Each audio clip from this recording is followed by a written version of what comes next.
안녕하세요. 김기동 한자입니다. 오늘은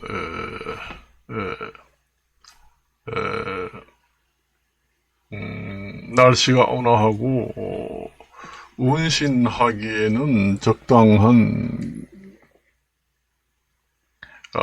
기온인 것 같습니다. 아시안컵에 우리가 8강에 진출을 하게 돼서 좋습니다. 그런데 제가 보기에는 이 8강, 16강부터는 베스트 멤버를 처음부터 출전을 시켜야 한다. 그 얘기입니다. 특히 8강부터는 베스트 멤버를 전반전부터 출전을 시켜야 한다. 그 얘기입니다. 그리고 요즘에 우리나라가 식견을 한다고 합니다. 그러니까 개를 먹는 나라다. 그 식견의 유래를 보면은 옛날에 우리나라는 황견, 누르황자 씁니다. 누런 똥개 같은 황견을 먹는 풍습이 옛날부터 있었습니다. 그래서 보신탕이라고 하고, 나중에는, 좀 더 순화되고 좀 거부감이 없는 사철탕, 영양탕, 이렇게 얘기를 하고, 그전에는 이제 개고기집, 이렇게도, 쉽게, 좀, 저속하고 좀, 너무 혐오적인 간판으로 이제 개고기 영업을 하긴 했습니다. 그래서 옛날에는 개를, 가축으로, 길렀습니다. 그러니까 가축이라는 건 집에서 소나 돼지, 그 다음에 닭 가축으로 길러서 잡아먹는 가축으로 이용해서 길렀습니다. 그래서 그때는 반려견이라는 개념은 아예 없었어요. 아무리 애로워도 개를 방 안에다가 들이고 같이 산다, 애로움을 달랜다. 그것도 요즘에는 개인 사상, 개인주의 위주의 사상이 팽배해지면서 마음에 맞지 않는 사람하고는 사귀기보다 사귀는 것이 너무 힘들다 해서 회피형으로 반려견을 대체용으로 많이 사람 대신 애로움을 달래는 데 사용되고 있습니다. 그게 하나의 인간관계의 변천 과정이 좀 왜곡되어 있는 것이 사실입니다. 사람이 사람을 애로움을 달래기 위해서 사람을 같이 반려견 대신 같이 사는 것이 건강 측면이나 모든 생물학적 측면에서 가장 사람한테 정신적, 육체적 건강으로 봐서 좋습니다. 그게 하나의 애로움을 달래는 것이 왜곡된 인간관계, 애로움을 달래는 그런 이제 방향으로 변천되게 됩니다. 그래서 오늘날의 반려견 펫 카페라든가 여러 가지 많은 것이 생겼죠. 우리가 1940년대, 50년대는 방 안에다 개를 기른다는 것은 상상조차도 못했습니다. 그때는 사람이 없어서 사람을 사귀려도 사람이 없어서 사귀지를 못하는 시대였고, 옛날에는 가난해서 먹지 못해가지고 폐병이 많이 걸립니다. 그걸 갖다가 폐질환이라고 하지요. 폐병. 폐병이라고 합니다. 결핵이라고 하지요. 요즘에는 쉽게 말해서. 그 당시에는 그 40년대, 50년대, 60년대는 너무 가난해가지고 먹지를 못해서 결핵 환자가 많이 생깁니다. 결핵이라는 건 꼭 폐에만 생기는 것이 아니라 결핵균은 사람 모든 부위에 생길 수 있는 결핵균입니다. 창자에 생기면은 장결핵, 뭐 이렇게도 얘기하고, 피부에 생기면은 피부결핵 이렇게도 얘기를 합니다. 폐에 생기면은 폐결핵 그렇게 얘기를 하지요. 그래서 이게 먹지 못해서 영양실조로 생기는 질병이다 해서 그때의 특효약이라는 것이 개입니다. 그래서 거기서부터 이제 개를 먹으면은, 개를 한 서너 마리 먹으면은 그 개 중에서도 황견, 누런 황보를 가지고 있는 똥개, 이런 것이 가장 좋다 해가지고 황견을 한 서너 마리를 잡아서 먹으면은 결핵이 대부분 회복이 됩니다. 그래서 거기서 생긴 이름이 결국은 보신탕이다, 이런 이름이 붙게 됩니다. 우리나라에서 지금 식견 금지법이 지금 발효가 돼서 여러 가지 난제를 안고 있습니다. 그 입법 예고를 하고, 그 다음에 입법을 하고, 입법을 하는 과정에서 그 다음에 입법 유예 기간을 두는 것이 원칙입니다. 저는 여러 가지 방면으로 공부를 한 사람입니다만은, 입법 유예 기관이라는 것은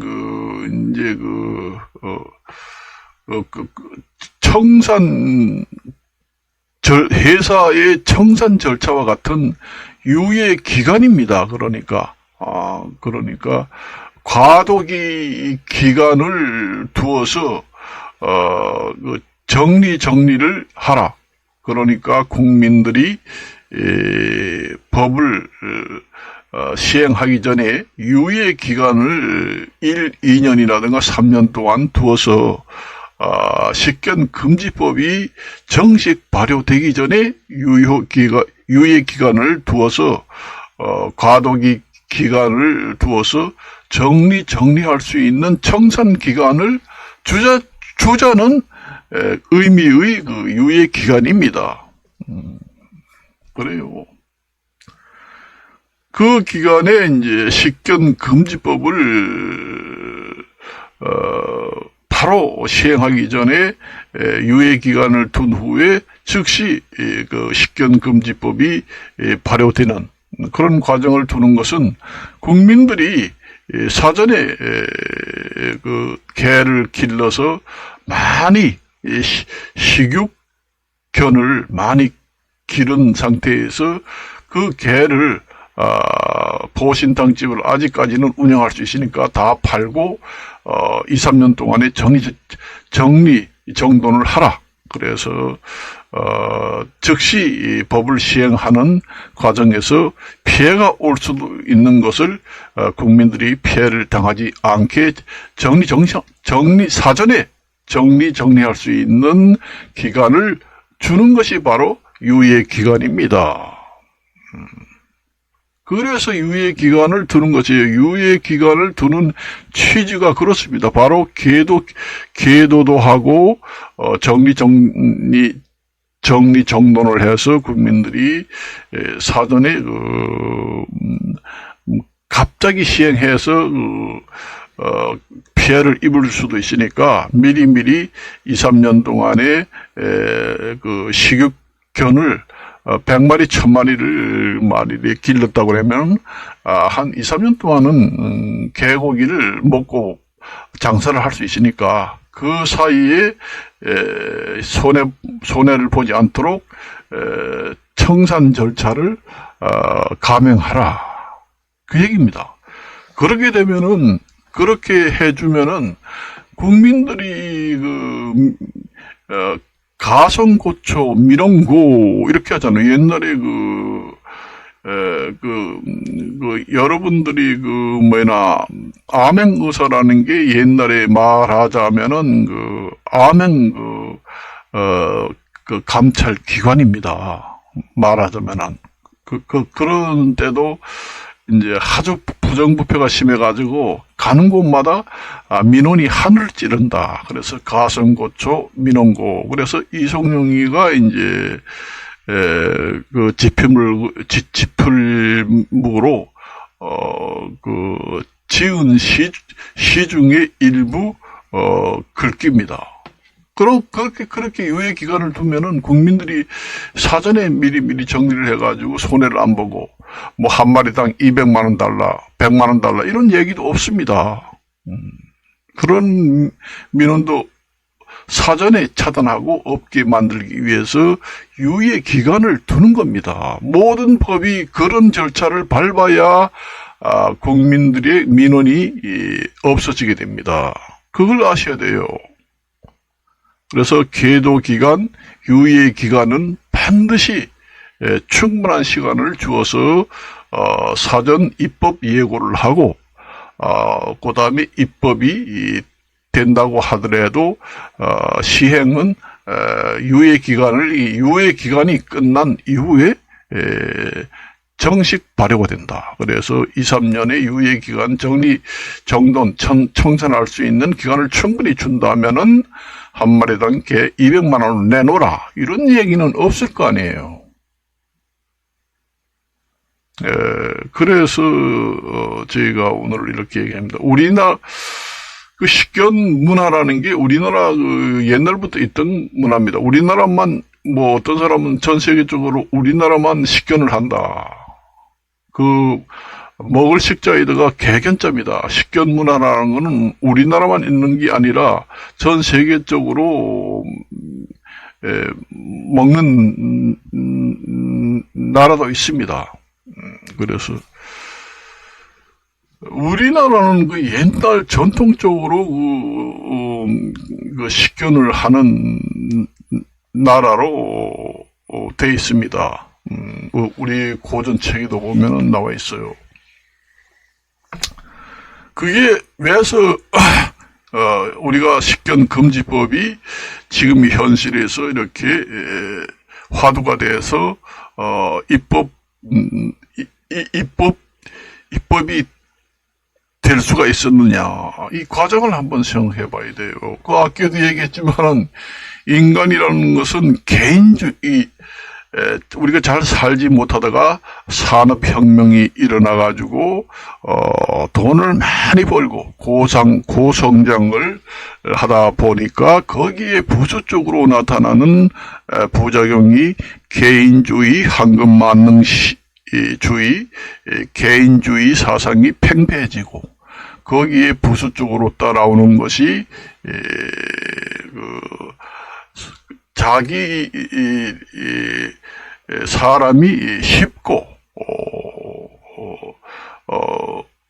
쉽게 애로움을 달랠 수 있는 가장 대체용이, 사람 대신 대체용으로 사용할 수 있는 것이 개가 등장하게 됩니다. 그래서 이제 개를 키우면서 너무 요즘에 개가 많이 키워가지고 아파트에 같이 살아도 아파트 소음 때문에 진절머리가 난다고 그래요. 개가 짖고. 그래요. 개가 사람의 반려동물로서 애로움을 달래서 정신건강에 일조를 한다고 하지만은 좋은 점만 있는 것이 아니다. 개가 옮기는 질병도 엄청나게 많다. 알러지 이 부분이라든가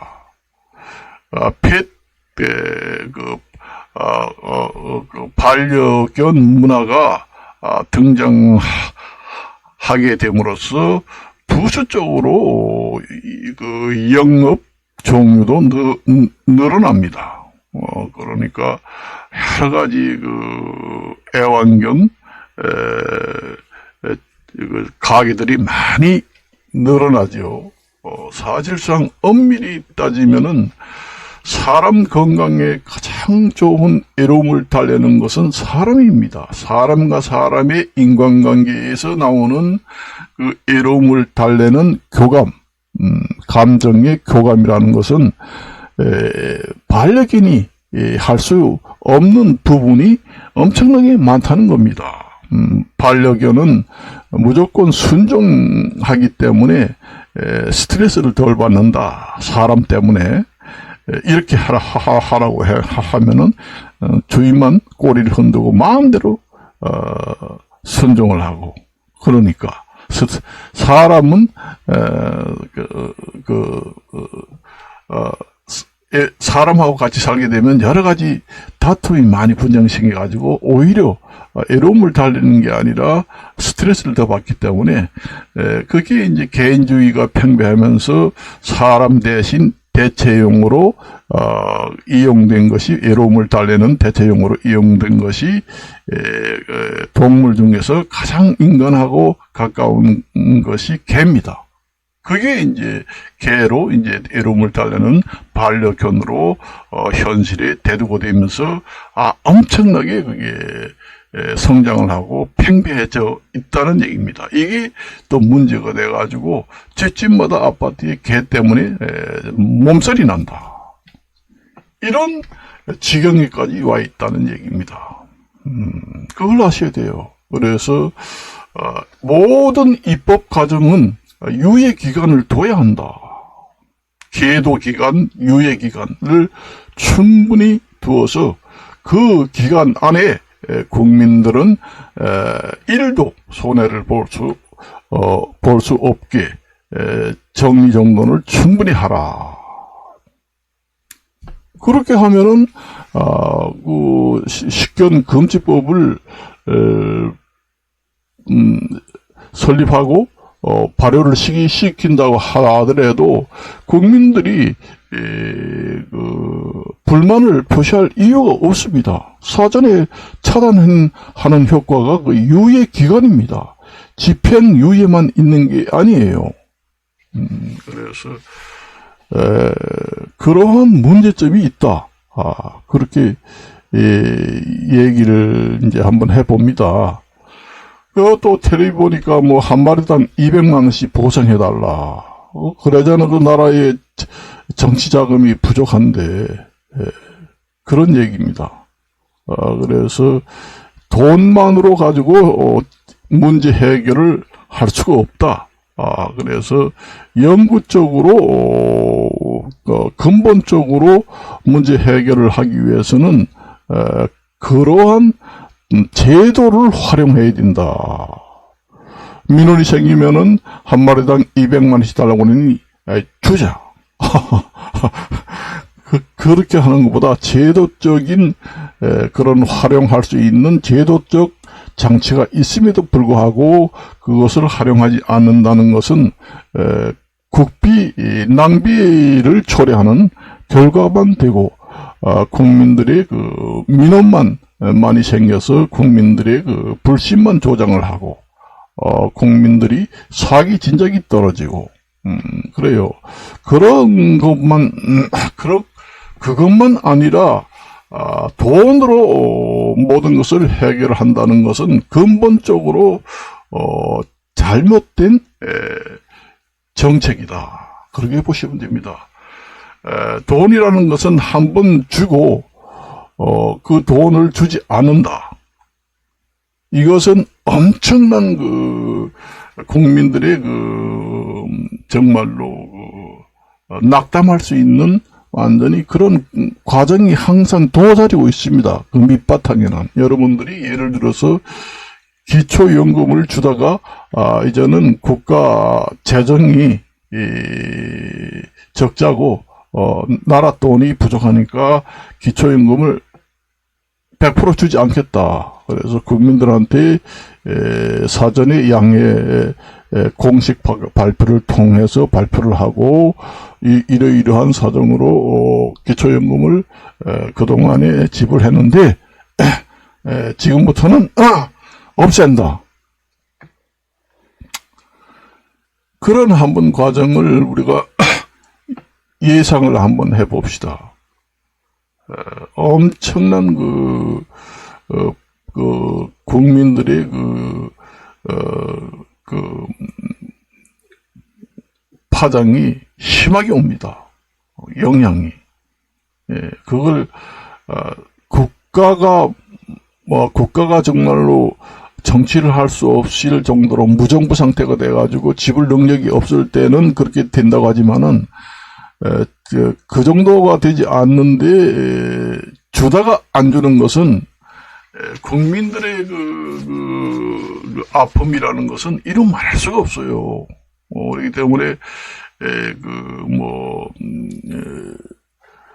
금전 정책이라는 것은 그러한 아주 무서운 밑바탕에 그림자가 있다. 그것을 아시고, 금전 정책을 해야 된다. 그 얘기입니다. 그래서 제가 저번에도, 인구 절벽이 너무 심해서, 인구 증가 정책을, 수당이라든가 이런, 금전 정책으로 해결할 것은, 그거는 임시, 미봉책이다. 그리고, 중독성이 있어서 그것이, 주지 못할 경우에는 국민들의 그 상처는 씻을 수 없는 상처로 남게 된다. 그렇게 보시면 됩니다. 그래서 유아 유치원 공립학교를 초등학교처럼 초등학교 국격 초등학교 학교 격식에 동등한 그러니까 유아 유치원 공립학교를 만들어서 초등학교처럼 건립을 해서 돌봄 서비스와 유아 교육을 전문 담당하는 교사도 임용고시를 통해서 정식 교사로 교육 공무원으로 채용을 해서 유아 유치원 공립학교를 세워서 인구 정책을 하는 것이